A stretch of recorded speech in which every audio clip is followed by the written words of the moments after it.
Hoy queremos iniciar con el tema o el título que se titula Conocer a Jesús como nuestro Salvador vivo.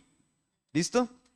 Y por supuesto, si vamos a abrir la palabra de Dios, pues vamos a pedir la dirección de Él. Y en este momento vamos a cerrar los ojos ahí donde estamos y vamos a orar para que el Señor nos ayude a entender lo que vamos a estudiar esta noche. ¿Listo? Oremos. Amante Padre que estás en el cielo, queremos abrir tu palabra y queremos hacerlo con la dirección del Espíritu Santo. Gracias por cada hermano, por cada amigo que has traído esta noche. Gracias por la necesidad que has puesto en cada corazón de llegar hasta este lugar. Queremos, oh Dios, abrir tu palabra. Instrúyanos, enséñanos. En el nombre de Jesús, amén. Bien. Para iniciar este primer fragmento, quiero que vayamos a nuestras Biblias pensando en algunas preguntas, ¿sí? Una de esas primeras preguntas tiene que ver con la enseñanza que nos deja un pasaje en uno de los libros que escribió Lucas. De hecho, el segundo que escribió Lucas. Y vamos a abrir en nuestras Biblias en el libro de Hechos. Hechos, que también lo escribió Lucas. Hechos 1, y vamos a leer los versículos 1 y 3. 1 al 3. Hechos 1, 1 al 3. Aquí vamos a identificar por qué el título de este primer tema se titula así, como lo acabamos de leer. Y bueno, podemos también apoyarnos ahí en la pantalla ahora que tenemos la proyección. ¿Cierto? Dice, en el primer tratado, está escribiendo Lucas, oh Teófilo, hablé acerca de todas las cosas que Jesús comenzó a hacer y a enseñar. Muy bien, segundo versículo de Hechos 1, 2. Hasta el día en que fue recibido arriba, después de haber dado mandamientos por el Espíritu Santo a los apóstoles que había escogido. Muy bien. El versículo 3 es el fundamental en relación con el título.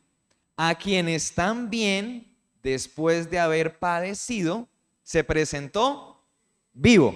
Esa es una palabra importante en el título de lo que queremos enfatizar hoy. Vivo. Con muchas pruebas indubitables. ¿Qué será eso de indubitables? Sin dudar. Muy bien, hermano Luis. Es decir, que en cada una de esas apariciones, que ahorita vamos a mencionar algunas, no quedó duda ante los discípulos o las personas que Jesús había resucitado, que estaba vivo. Muy bien, apareciéndoseles durante 40 días y hablándoles acerca del reino de Dios. Amén.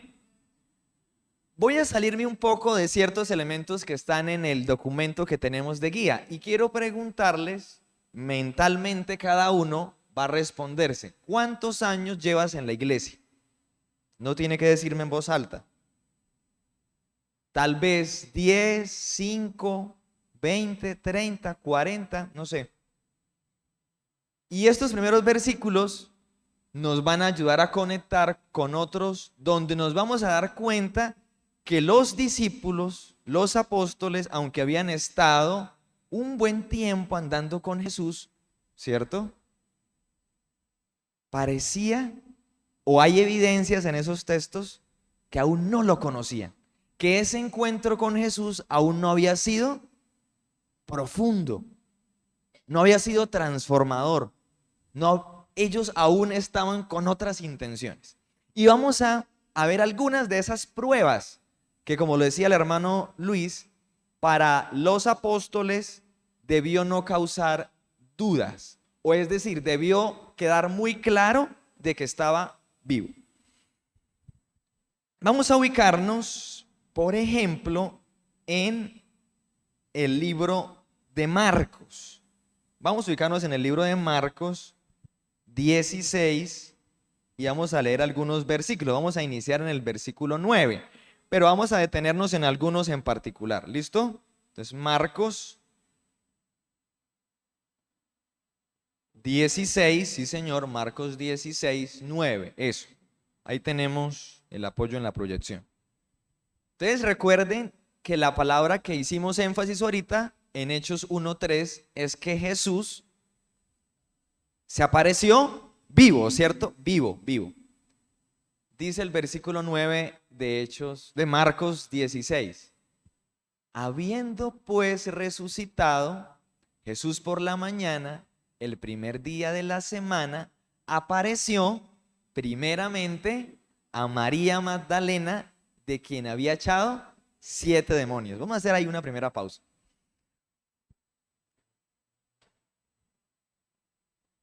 Uno podría preguntarse por qué Jesús decide manifestarse, presentarse por primera vez a esta mujer, ¿cierto?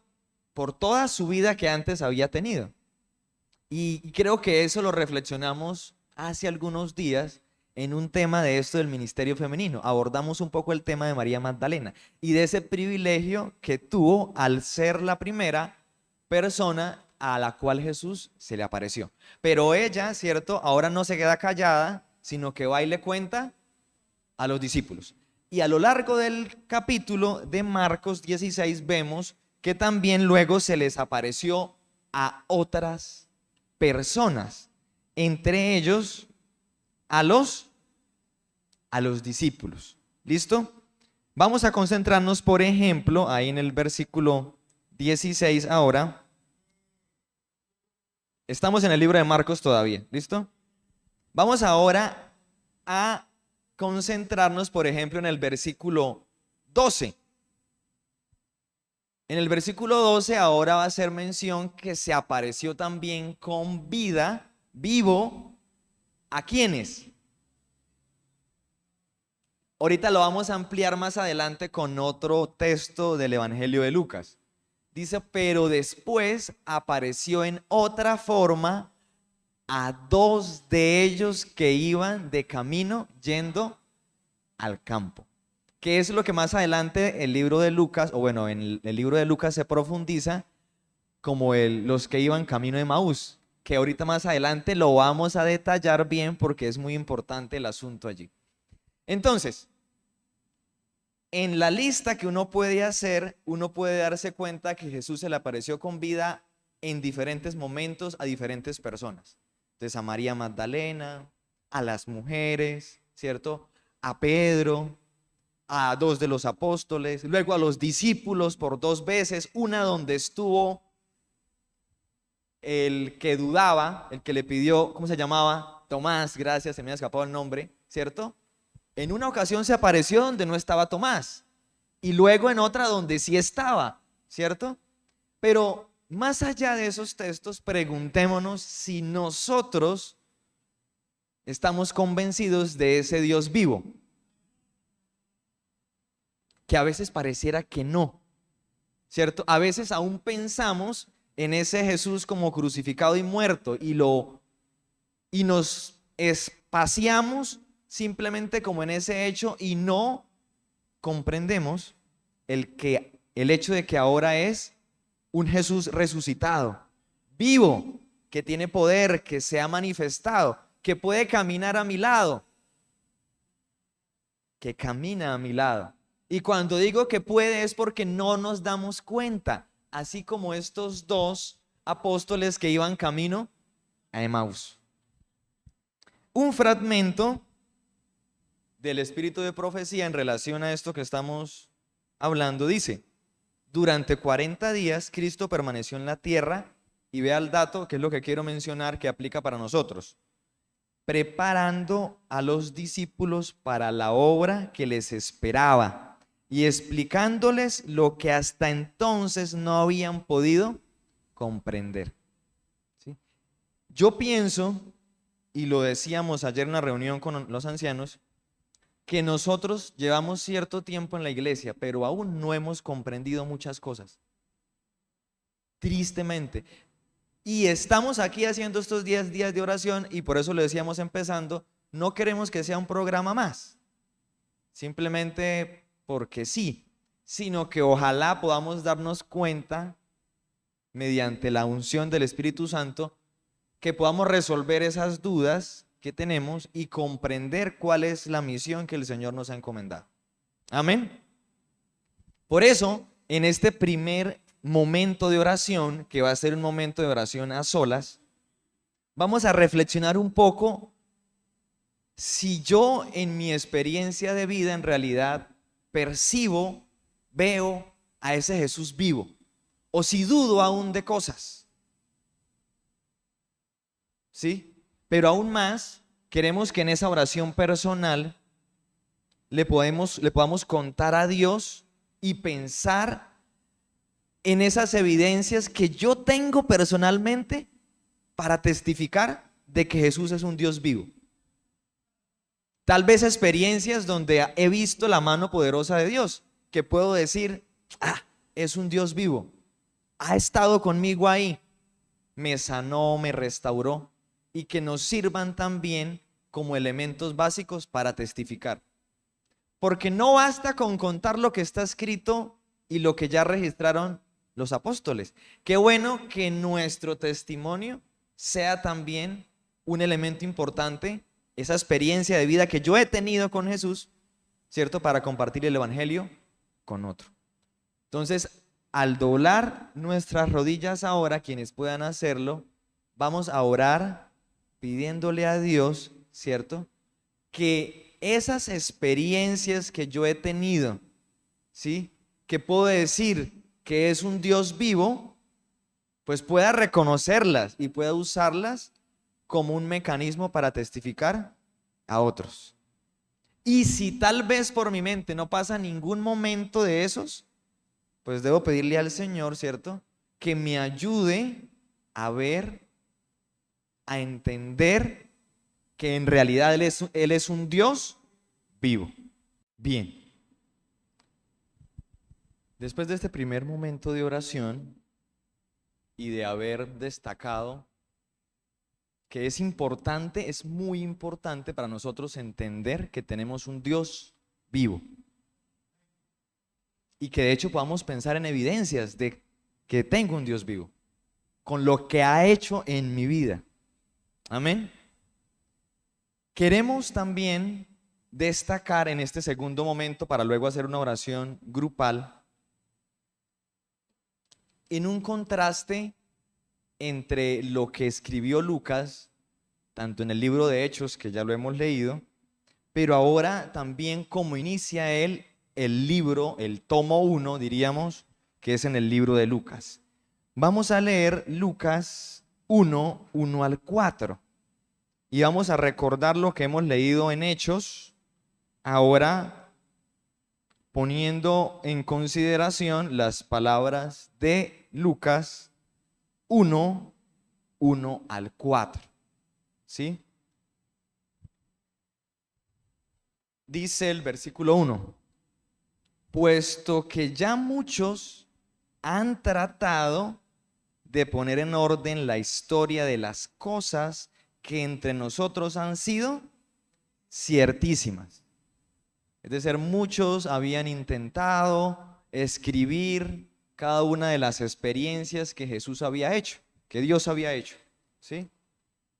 El versículo 2 dice, tal como nos lo enseñaron los que desde el principio lo vieron con sus ojos y fueron ministros de la palabra. Me ha parecido bien a mí, después de haber investigado con diligencia todas las cosas desde su origen, escribírtelas por orden, oh excelentísimo Teófilo. Muy bien. Versículo 4. Ahí está importante, ¿no?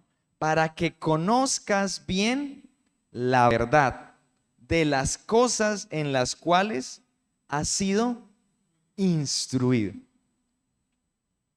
Hace algunos años estudiamos tanto el libro de Lucas, ¿sí? Como en el folleto de escuela sabática, y hacía también un fuerte diálogo con el libro de Hechos, ¿cierto? Y en lo que leemos acá y recuerdo de ese folleto es la experiencia que tiene Lucas para investigar, ¿cierto? Y ahora escribir el libro. Es decir, va más allá de relatar su propia experiencia, porque no fue así, sino va ahora a indagar y va a elaborar una versión ordenada y ampliada, en este caso, para Teófilo. Una de las preguntas que nos hacen aquí el espacio de reflexión es: ¿por qué escribió Lucas el Evangelio de Lucas, valga la redundancia, y el libro de Hechos? De acuerdo a los dos fragmentos que hemos leído, ¿por qué él lo veía muy importante y necesario hacer el escrito tanto del libro de Lucas como el libro de Hechos?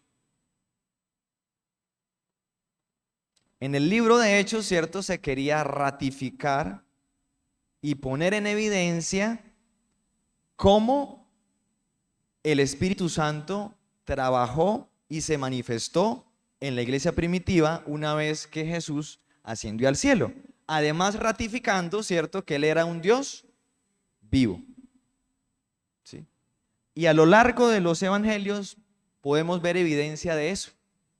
Y de hecho, al cierre de varios de los evangelios, y en particular Lucas, ahorita vamos a leerlo, él es consciente de que si se escribiera todo lo que Jesús hizo, no alcanzarían los libros, la tinta no alcanzaría para escribir en detalle todo lo que Jesús hizo mientras estuvo aquí en esta tierra. Y que es algo muy importante que nosotros debemos entender y reconocer. Por ejemplo, vamos a ir rápido a esos versículos que les estaba mencionando. Lucas 24, al final del libro de Lucas. Lucas 24.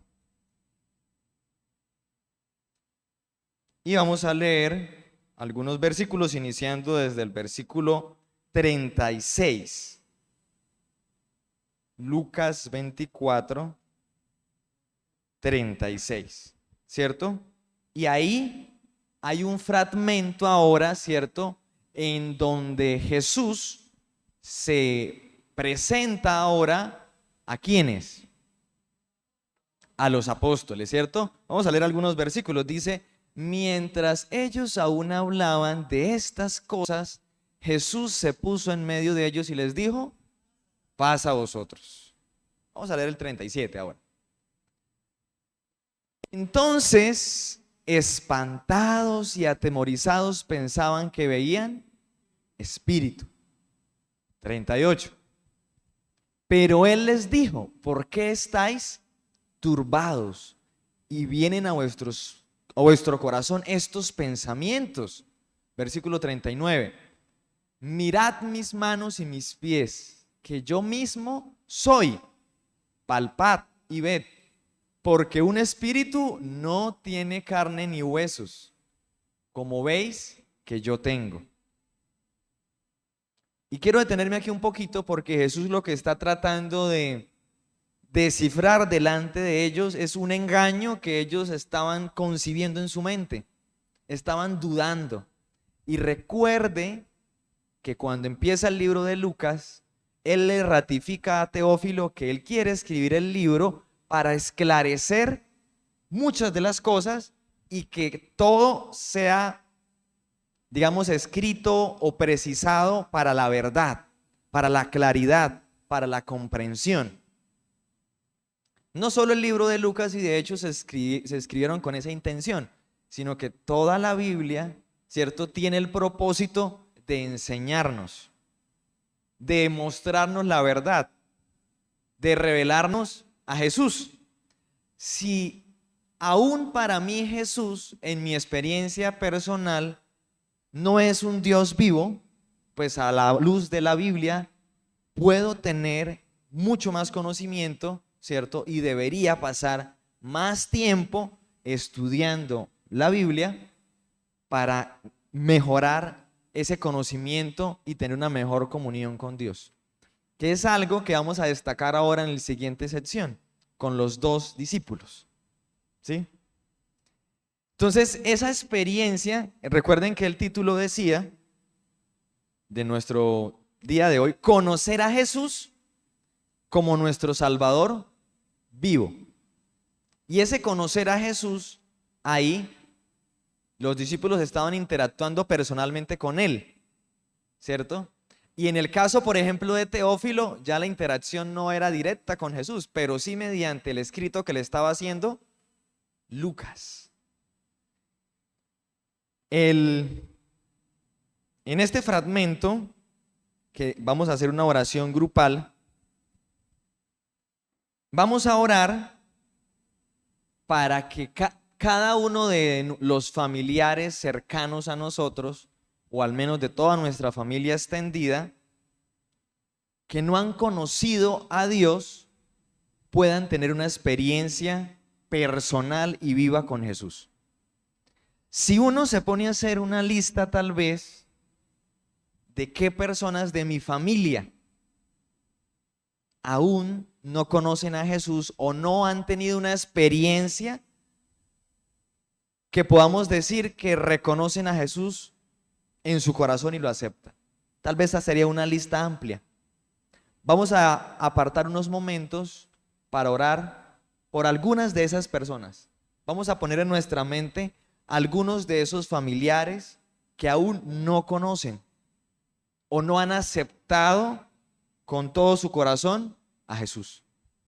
Bien, me alegra que hayan podido participar de este segundo momento. Voy a pedirle a Jimmy que me ayude entregando a cada hermano una hojita de estas y le voy a pedir que la conserve durante el resto de las noches. Hay lápices si necesitan, no se preocupen. Quiero que puedan darse cuenta que en esa hojita hay 10 secciones. Dice mi nombre en la parte de arriba y aparece compromiso, mi compromiso día 1, mi compromiso día 2, así hasta el día 10. ¿Listo? Usted va a poder escribir más de un compromiso si lo desea. El plan es que sea algo muy personal, pero que ojalá la podamos conservar a lo largo de los 10 días. Por ejemplo, con lo que hemos expresado hasta este instante, que ya nos queda solo el último fragmento, podemos comprometernos, si usted lo decide, ¿cierto?, a poder tener una experiencia que yo pueda decir, tengo un Dios vivo, ¿cierto? Pero también podría comprometerme, que lo dijimos en el segundo momento de oración, a orar por aquellos familiares que aún no conocen de Jesús. Y lo comentamos aquí en el grupo y yo creo que ustedes también expresaron algún nombre. Ahí no necesariamente tiene que hacer la lista, pero puede comprometerse pidiendo o diciéndole al Señor que va a orar por esos familiares que aún no conocen del Evangelio. Señor, nombre, su nombre, sí, Señor. Y donde dice mi compromiso día 1, puede escribir un compromiso que le nazca a usted de su corazón, de acuerdo a los diferentes llamados que hemos hecho, invitaciones o aclaraciones. ¿Listo? De tal manera que allí usted pueda tener como ese compromiso con Dios de manera escrita. Ahorita he dado ejemplo de 2 compromisos que pueden surgir. Y al finalizar, ahorita usted puede de pronto identificar otro compromiso que pueda hacer con Dios. Vamos a nuestro último fragmento porque allí es retomar algunos aspectos que ya hemos mencionado. En la primera parte nos dimos cuenta que Jesús se presentó vivo a diferentes personas. ¿Alguien recuerda a alguna persona en particular? A María Magdalena, a los apóstoles, a los que iban camino de Emaús. Muy bien, vamos a ubicarnos en el libro de Lucas porque vamos a adentrarnos un momento allí en la ampliación que hace Lucas 24 y vamos a detenernos del versículo 13 en adelante. La versión de Lucas queda claro que iban camino a Emaús y da detalles de la conversación que tienen los dos con Jesús. ¿Listo? Dice, y he aquí, dos de ellos iban el mismo día a una aldea llamada Emaús, que estaba a 60 estadios de Jerusalén. Versículo 14. E iban hablando entre sí de todas aquellas cosas que habían acontecido.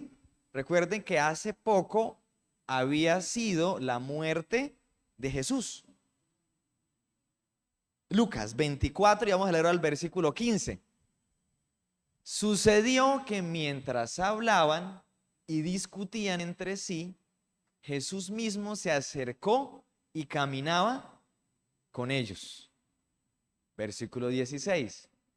Mas los ojos de ellos estaban velados para que no le conociesen. Versículo 17.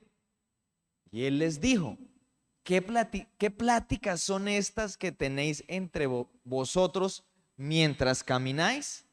¿Y por qué estáis tristes? Versículo 18. Respondiendo uno de ellos, que se llamaba Cleofas, le dijo, ¿eres tú el único forastero en Jerusalén que no ha sabido las cosas que en ella han acontecido en estos días? Versículo 19. Entonces él les dijo, ¿qué cosas? Y ellos le dijeron, de Jesús Nazareno, que fue varón profeta, poderoso en obra y en palabra delante de Dios y de todo el pueblo. Versículo 20. Y como le entregaron a los principales sacerdotes y nuestros gobernantes a sentencia de muerte y le crucificaron. Les estaban contando ellos a Jesús, ¿cierto? La preocupación que tenían, la discusión o conversación que estaban teniendo. Versículo 21.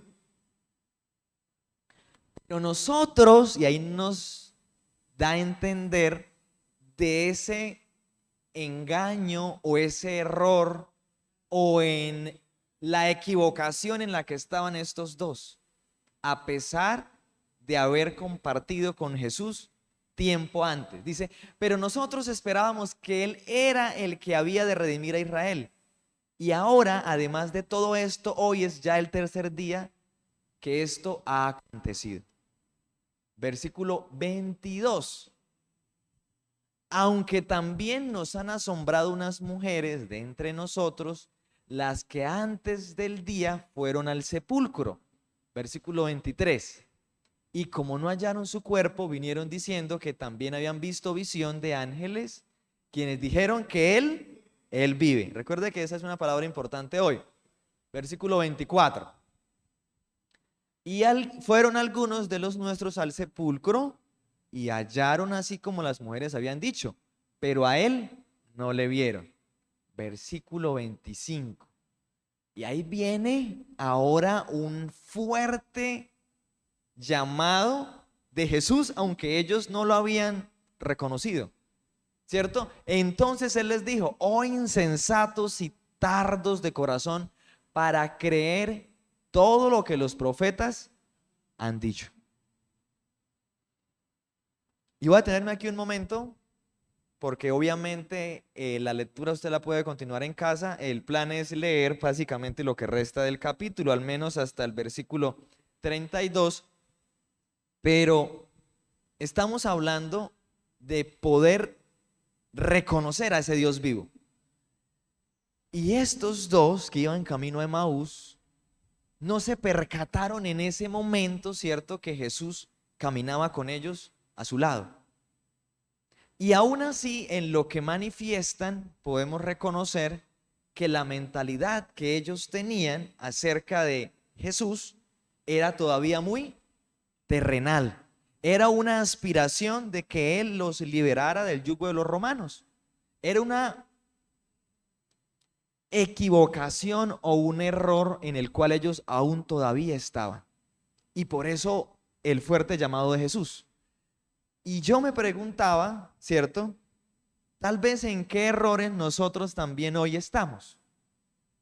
A tal punto que a veces no nos damos cuenta de que Jesús puede estar ahí a nuestro lado, ¿cierto? O que puedo estar en el error, pero no lo reconozco. Recuerden que el libro de Lucas, cuando lo leímos hace un instante, en la primera parte decía que fue escrito justo para ratificar eso, para dejar en claro ciertas verdades, ¿cierto? Por ejemplo, una de las cosas que se debía ratificar como verdad era que Jesús había resucitado, que es una de las cosas que en la lección que estudiamos con los jóvenes, Pablo también ratifica a los atenienses, que Jesús ha resucitado. Y era algo que no era aceptado como una verdad. Y en esta primera lección o este primer estudio de estos 10 días de oración, hoy queremos reflexionar en el hecho de que nosotros podamos conocer a Jesús. Si ustedes se dan cuenta, estos dos que van camino de Emaús no lo conocían, aunque habían estado asistiendo hace tiempo a la iglesia, aunque habían estado involucrados como líderes, pero no lo conocían. ¿Cierto?